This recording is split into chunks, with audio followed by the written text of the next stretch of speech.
কোথায় এসছো তোমরা আজকে? Kitchen and cafe. তা বাড়িতে মা ছিল না রান্না করার জন্য?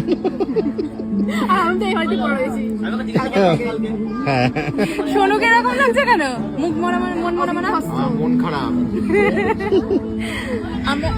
ওর যাওয়ার ইচ্ছা ছিল হচ্ছে গোবরাপোতা, আমরা যাইনি আর আমরা যাইনি, আমরা চলে এসেছি মমসে। তো জায়গাটা খুব সুন্দর, এর আগে একবার এসেছিলাম আমি ওই জন্য দেখেছিলাম। যাই হোক, এখন আমরা প্রায় বেরোবো, কারণ আমাদের ফ্যামিলি কমপ্লিট হয়ে গেছে। এবার প্রায় আমাদের এরকম ব্লগ দেখতে পাবে। কেমন লাগছে এখানে এসে?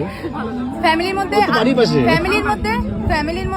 এক ছেলে এক বৌমা এখন নেই, ওদেরকে পরে নিয়ে আসবো। হ্যাঁ, আমি মানে রাস্তা দিয়ে আসতাম, যেতাম, খুশি। আজকে ফার্স্ট টাইম আমি খুব ভালো লাগছে। অ্যাম্বিয়েন্সটা খুব সুন্দর, সামনে হাওয়া দিচ্ছে, বাস দিয়ে খুব সুন্দর লাগছে। হ্যাঁ, এখানে একটা সুন্দর ঝিল আছে। ওই দিক দিয়ে যে রাস্তাটা, ওই দিকে চলে আমার শ্বশুর বাড়ি, ওই ছয় মাসে ওই যে জলঙ্গির ব্রিজ ওই দিকে। এখন খাওয়ার আসার কি অপেক্ষায় অর্ডার করেছো? ফ্রেঞ্চ ফ্রাই আর চা। শনিবার চিকেনটা চলে এসেছে, এদিকে চা আমাদের চায়ে চলে এসেছে, চায়ে গরম চায়ে।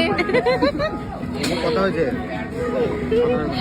তোমার মুডটা অফ কেন আমি জানতে চাই, তোমার মুডটা অফ কেন? খেলতে যেতে পারছি না রাতে বেলায়, রাতে খেলতে যেতে হবে।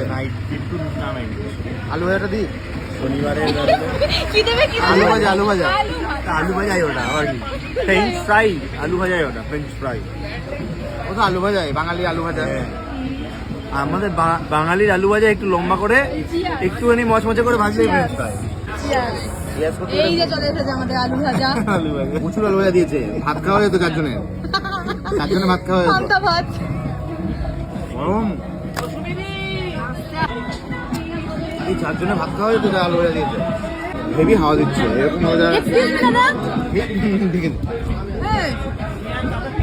এখন এটা মিউনিস বলো না। হ্যাঁ, মিউনিস ভাই মিওনিজের দাম 10 টাকা। সমস্যা হচ্ছে এখানে। একটা প্যাকেট নিয়ে ঘুরবো এবার থেকে প্ল্যান করছি।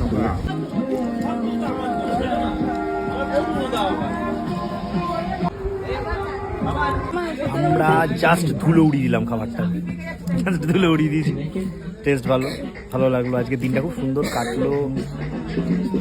বক বক করছে বাস থেকে। যাই হোক, চলো সব ইগনোর করে দাও।